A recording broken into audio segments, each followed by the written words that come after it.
So ang case natin ay tungkol sa mga empleyado na nagsara ang kumpanya na kanilang pinapasukan.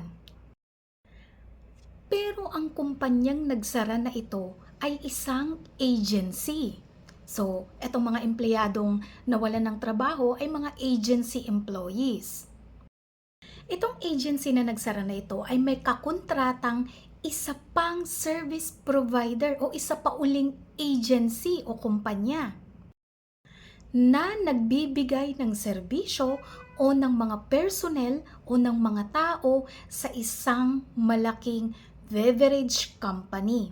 So kung mapapansin ninyo, may tatlong kumpanya dito. Si beverage company, may middle agency, and then may isa pang agency. At itong isang agency na to, yung nagsara kung saan nagtatrabaho itong mga empleyado na to na nawalan na ng posisyon. Kasi nga nagsara yung kanilang agency.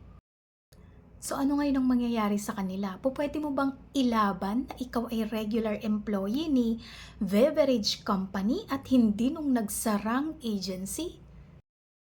So, baka ikaw ay nasa ganitong setup ng employment o kaya meron kang kakilala na nasa ganitong setup.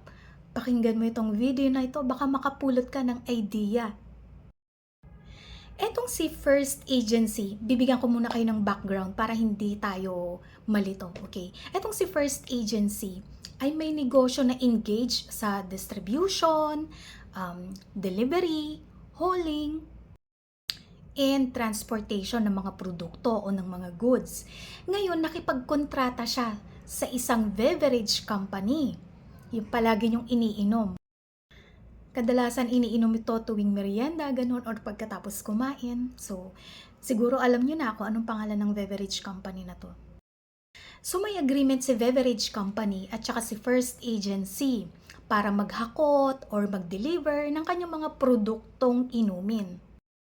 Ngayon, si First Agency nakipagkontrata pa uli sa isa pang agency para asistihan yung kanyang mga empleyado sa delivery service at sa loading and unloading ng mga produkto sa truck ng First Agency.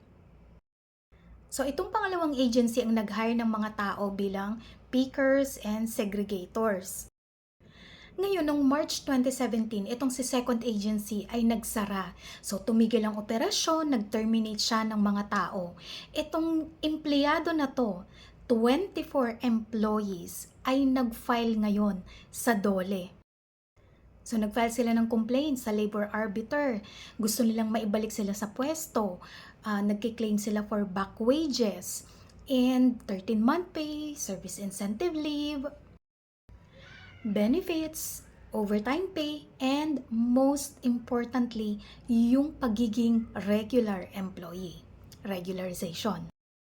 After 1 year, nagdesisyon si labor arbiter na itong mga empleyado na ito na tinanggal ng pangalawang agency ay mga regular employees ni beverage company. Pero bakit? Wala naman silang kontrata kay beverage company. Si beverage company ay merong kinuha pang isang agency bago yung agency kung saan nagtatrabaho itong mga empleyadong natanggal. So bakit sila regular employees ni beverage company?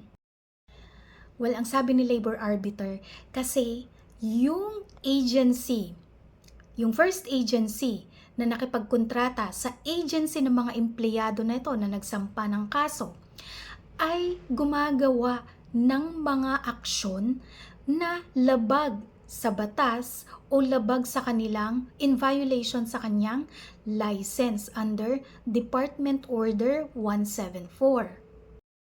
Or in other words, yung agency na to ay isang labor-only contractor na violation ng subcontracting under the Labor Code.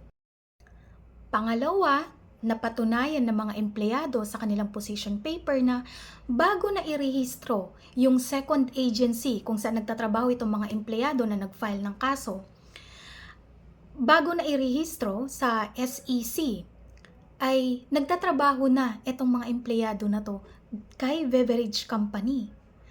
And bago nagkaroon ng service agreement o ng kontrata si first agency at si second agency, nauna nang nagtatrabaho itong mga empleyado na to kay beverage company. Napatunayan din dito at nakita ni labor arbiter na si first agency ay walang enough tools para gawin yung serbisyong inaalok niya kay beverage company. For example, delivery service siya, pero yung truck na ginagamit niya sa pag-deliver ng produkto ni beverage company ay hindi niya pag-aari, kundi pag-aari ni beverage company.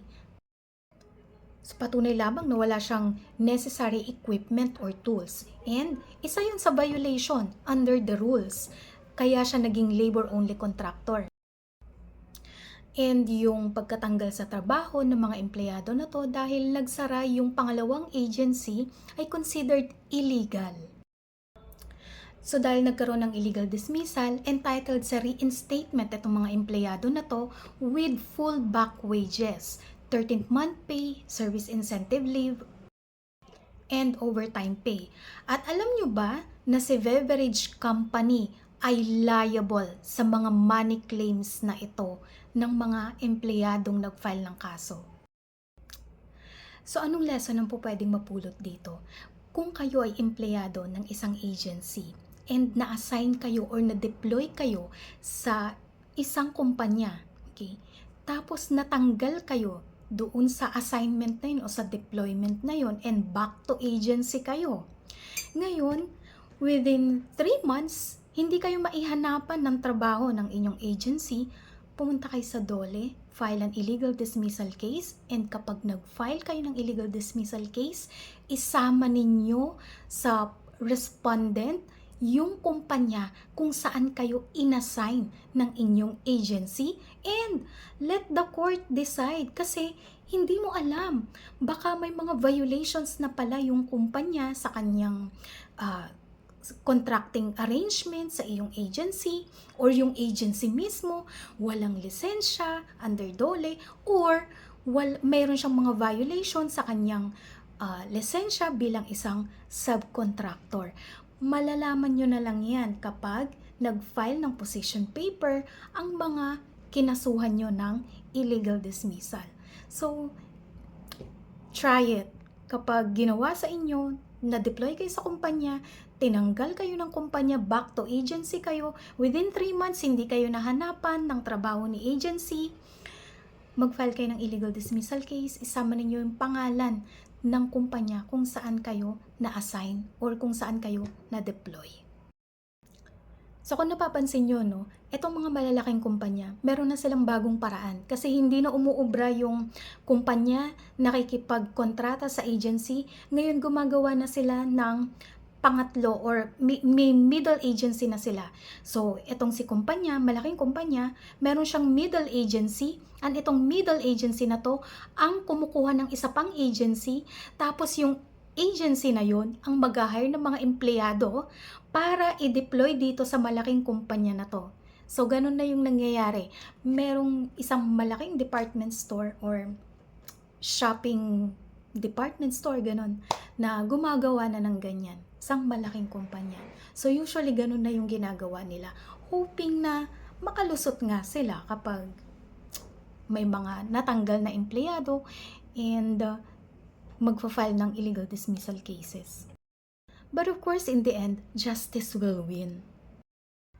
So, sana sa mga kapwa natin empleyado na nasa delivery service, yung mga truck delivery drivers, mga nag-haul, nagsisegregate, yung mga pickers, kagaya ng mga empleyado sa case natin.